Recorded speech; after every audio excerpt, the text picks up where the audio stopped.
thanks for tuning in to the Premier Fantasy Podcast. I'm Jeff Thidoff, Tito they call me, and you can subscribe to this podcast on Apple Podcasts, iTunes, Spotify, wherever you get your podcast fix. We're part of the Press Play Podcast Network. Lots of great shows we have as part of this network, and today I want to start talking about the NFL Draft. We're a week away, and I want to focus on the first several picks that will happen in the NFL Draft and what kind of fantasy impact they could have coming up in the 2021 season. The first pick in the draft, Trevor Lawrence is going to Jacksonville. That's a foregone conclusion.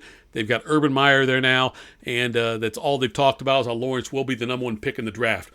And Lawrence goes into a situation where there's a lot of room for growth with Jacksonville. Urban Meyer, great offensive mind, and I'm really curious to see what the Jaguars will do with the other picks they have. They also have the number 25 pick in the first round as of today. And I love James Robinson, the running back for Jacksonville, came out of nowhere last year, had a fantastic year, took me by surprise, took the league by storm. They also added Carlos Hyde. They added Marvin Jones Jr., the receiver most recently from Detroit. They already have DJ Chark there, but they need to add another weapon or two for Lawrence to have at his disposal. At 25, they've got to get a playmaker, or they have to trade up to get a playmaker somewhere else, because they're still, I think, a guy short. And this class is so deep at receiver.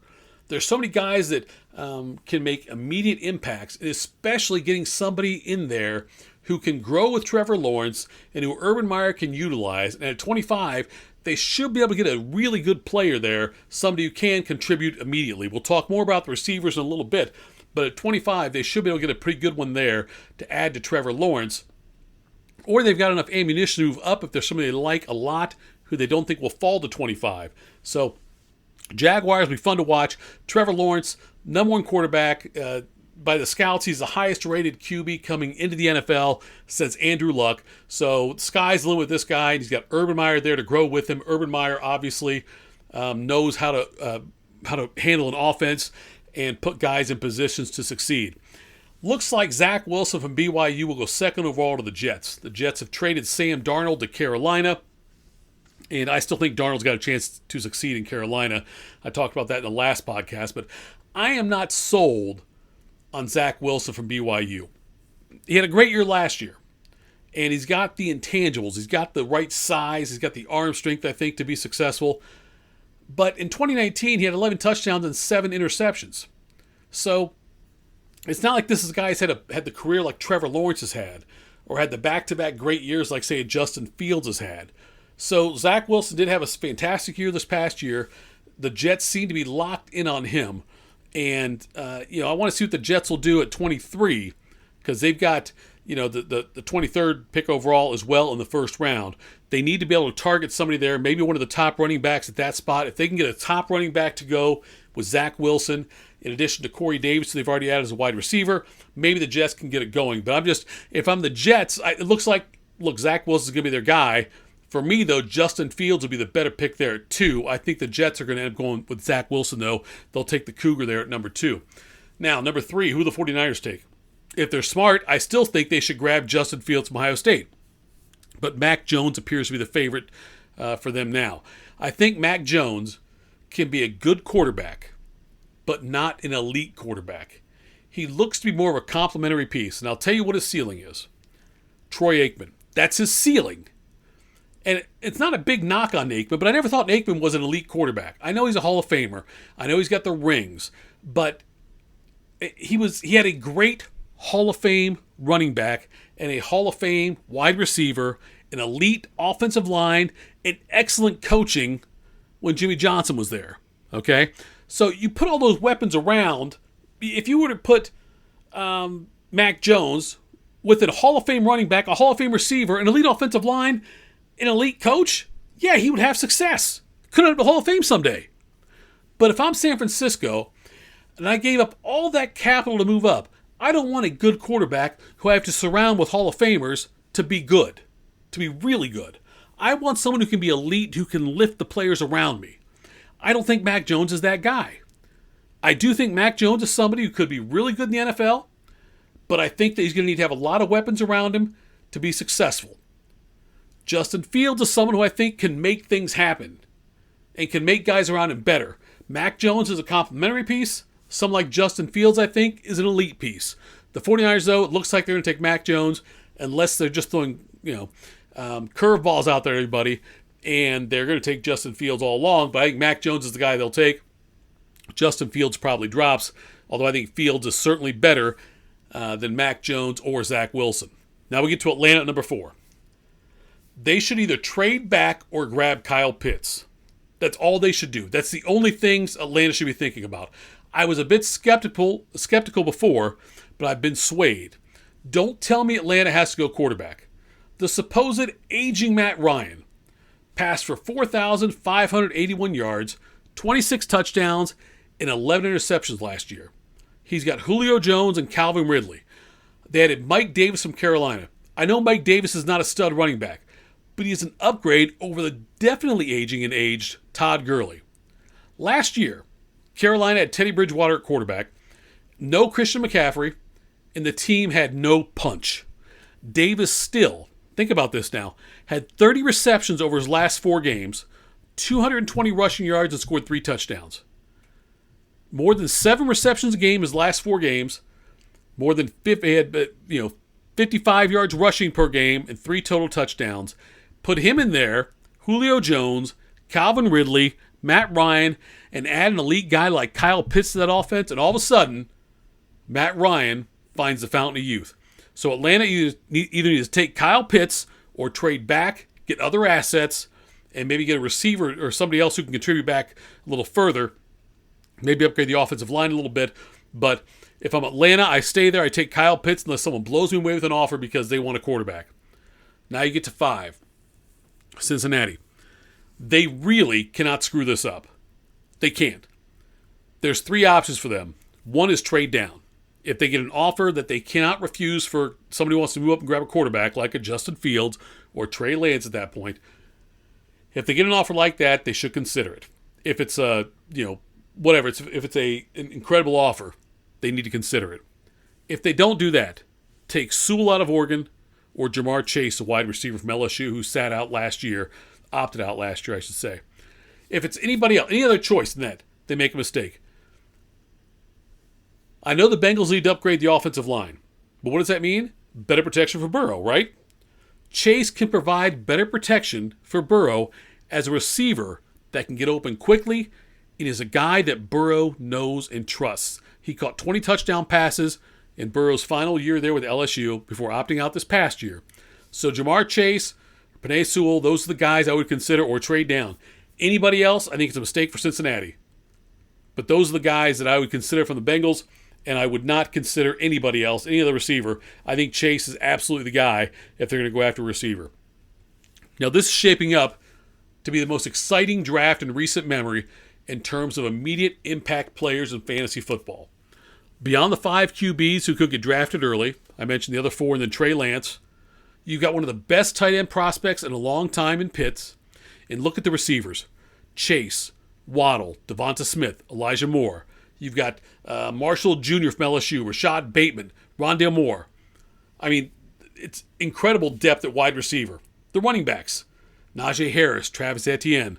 A few guys have a chance to be really good, and Trey Sermon from Ohio State. There's a couple of guys from North Carolina, Javonte Williams, Michael Carter.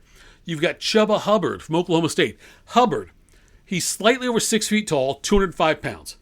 He rushed for almost 2,100 yards and 21 touchdowns as a junior. Didn't do as well. 2,200 yards as a sophomore. Didn't do as well as a junior in the COVID season, but I love this guy. He had 21 touchdowns, almost 2,100 yards as a sophomore. Didn't do as well as a junior, but if he gets in the right situation, he could be a steal. Now, I mentioned the right situation, and that's important when you're looking at rookies and where they land. Perfect example for that is Sam Darnold. Sam Darnold could have been a much different quarterback had he gone to a better situation out of college than the mess that with the Jets. Could have been much better. Now, the position I'm most intrigued with is the running backs, and specifically where the consensus top 2 land. You got Najee Harris, Alabama, Etienne from Clemson. Now, there's a veteran out there who could play a role in all of this. Let me explain. I absolutely love the idea of Harris to Pittsburgh at 24, especially after the Steelers let James Conner walk to Arizona. The problem with that is Pittsburgh's also been rumored as a landing spot for Adrian Peterson. In a yearly league, if ADP and Harris are both in Pittsburgh, that's going to hurt Harris. In a dynasty league, it won't, but it will in a yearly league. Pittsburgh's in win-now mode. If they take Harris and install him as a clear lead back, his value soars. If they also bring in ADP, it's a sign they'll timeshare, and they don't fully trust Harris to be a 3-down back yet. But if they just have Harris and don't sign Peterson, I love the idea of Najee Harris in Pittsburgh if he gets that far. He might not. You could see one of the teams in front of them jump up and take Najee Harris.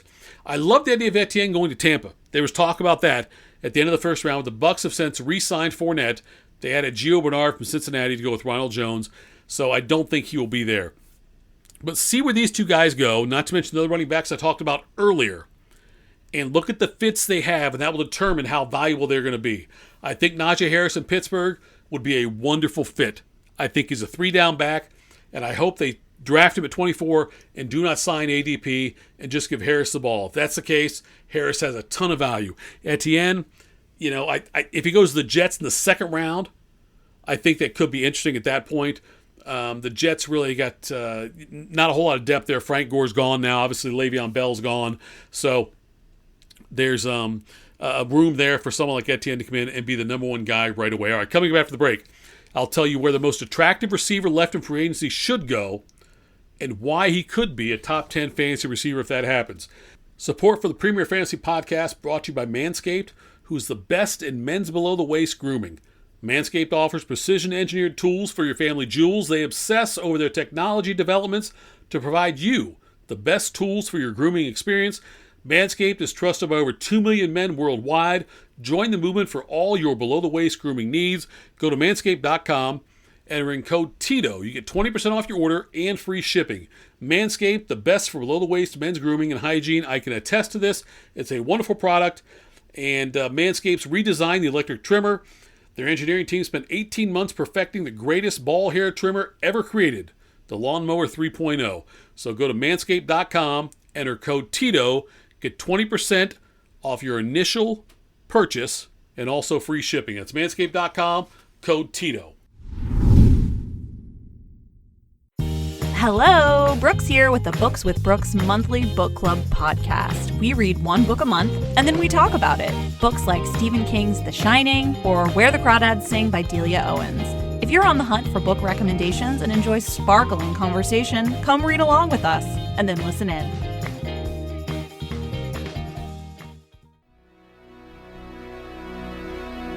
Hey everybody, it's Sam Amico from Cavs on the Break NBA podcast. Be sure to give us a listen for all your Cleveland Cavaliers recaps, analysis, breakdowns, draft talk, free agency. The list goes on and on. Give us a listen, Cavs on the Break NBA podcast. Hey, it's JD from the Hyman Podcast. I created this podcast to have hard conversations. Conversations that make us human but are also wildly uncomfortable. Conversations that help give voice to the voiceless and to the marginalized. Now you can listen to the entire first season on Apple Podcasts, Spotify, or wherever you get your podcasts from. Consider this your personal invitation to join the conversation. Hi, my name is Jeremy Powell, co-host of the Oranges, Oranger, Browns podcast. Check us out anywhere you listen to podcasts. For all your Browns coverage, post-game, pre-game, anything you need Browns, you'll find it here on the Oranges, Oranger, Browns podcast. All right, I teased about the most attractive receiver left in free agency and where he should go and why if he goes there, he can be a top 10 fantasy receiver if it happens. The guy I'm talking about is Antonio Brown. According to ESPN, Antonio Brown led the Buccaneers in targets in the last 5 weeks of the season last year, did not have a single drop. Brown has not been re-signed by Tampa Bay yet. I thought he would have been by now. He still could be. If he goes there, he's not a top 10 fantasy receiver. They have too many options there, and he would simply be a complimentary piece. But if he goes to the place like Kansas City, I think he could be a top 10 receiver there because he won't be the primary option there, but he will be the number 2 option. And Brown's a guy who can make the tough catches over the middle. He's got sure hands, and I think that Andy Reid finds a way to make him the most useful, much like it was done down in Tampa during their playoff run. So if Antonio Brown goes to Kansas City, I think he could very easily be a top 10 fantasy receiver in the upcoming season. In other big fantasy football news, the Philadelphia Eagles announced that they will not name a starting quarterback for the 2021 season. There'll be a competition, is what they're saying now, between Jalen Hurts, Joe Flacco, and whoever else they might bring in as a rookie or free agent, depending what happens there. But the Eagles dropped back from 6 to 12, and GM Howie Roseman has not necessarily said they won't look at a QB at 12. I don't think there'll be one worth taking there at 12. But Hurts will likely be the starter there, but I'm not convinced he should be the starter there. Hurts didn't do enough to impress me to be a number one guy in the NFL. I think he is a great complementary piece as a backup potentially. He didn't show me enough, though, to where I think he's a surefire number one guy in the NFL. And the Eagles are just a dumpster fire right now. So even if he is the starter there, I think they will struggle this year. The Eagles, I think, are the worst team in the NFC East, and they'll have like a 5-11 type season maybe. The Eagles could move around still in the draft, but they dropped from 6 to 12, picked up a future first-round pick, which was smart for the future for them. I'm just not sold on Jalen Hurts as a starter. And if I were the Eagles, I would have stayed at 6 and then taken a quarterback there and brought in one of those guys to compete. Unless Justin Fields would drop all the way down there, that's the only way I could look at the Eagles maybe taking a quarterback that could compete with Hurts. Other than that, they're looking at Hurts or Flacco, which really for me is a no-win situation for them as far as I'm concerned. Okay, I want to switch gears to baseball briefly, and I want to talk about Fernando Tatis Jr. for the Padres. I know he came back from his shoulder injury. My concern with him is I know he homered in his first game back against the Dodgers, but he has struggled so far this year, and the shoulder injury just plagued him. It's not like a new thing. It's happened a lot recently with him, and eventually it could require surgery, potentially season-ending surgery. I don't think the guy's going to make it through the year. I think at some point it's going to get to the point where he gets hurt again and then have to shut him down for the rest of the year. I know he's a fantastic talent. It'd probably be best for him in his career if he ended up having the surgery sooner rather than later. Get ready for next year. I know the Padres want to compete this year, and they've got a loaded pitching staff and plenty of offensive talent on that team. But Tatis, I don't think he's right yet at all. Since he's come back, he played against the Dodgers on Friday, Saturday, and Sunday. But he's had 17 at bats and 2 hits since he came back from the most recent injury. The 1 home run he hit on Friday night, but nothing really since then. He's struck out 7 times. So if I'm the Padres, I would seriously consider at some point shutting Tatis down for this year, get him to surgery, get him right for next year, and worry more about the future. He's got the big contract now. You're going to pay him a lot of money over a long time.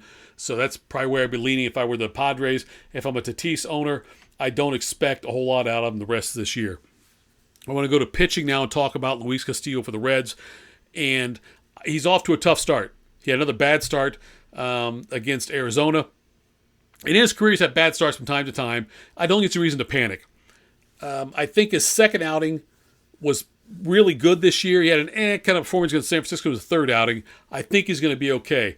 I'm more worried about someone like Steven Strasburg because of his injury history. Strasburg going on the IL now, I believe, but he's got he's lost the velocity. Strasburg's someone who I'm very worried about. Same thing with Patrick Corbin in Washington. He wasn't great in 2018 and 19. He went 25 and 14. He had an ERA around 3.2, a WHIP around 1.12. Before that, he wasn't great in his career, and I'm not convinced he'll be great going forward. So Patrick Corbin's somebody who I think he and Strasburg are both going to struggle this year. The Nationals, I think, as a whole, will struggle this year as well. Thanks so much for tuning in this week to the Premier Fantasy Podcast. Make sure you stick around. Coming up next, the Phenomenal CBD Podcast. Again, thank you to Manscaped, the best in men's below-the-waist grooming, for support of the Premier Fantasy Podcast. Go to PressPlayPodcast.com. We've got a lot of great content out there, and you can follow me on Twitter at ThitHappens. That's at THIT, at ThitHappens. Follow me on Twitter. Send me your fantasy questions. More than happy to respond to them. It's the best way to reach out to me, and we'll talk to you again soon.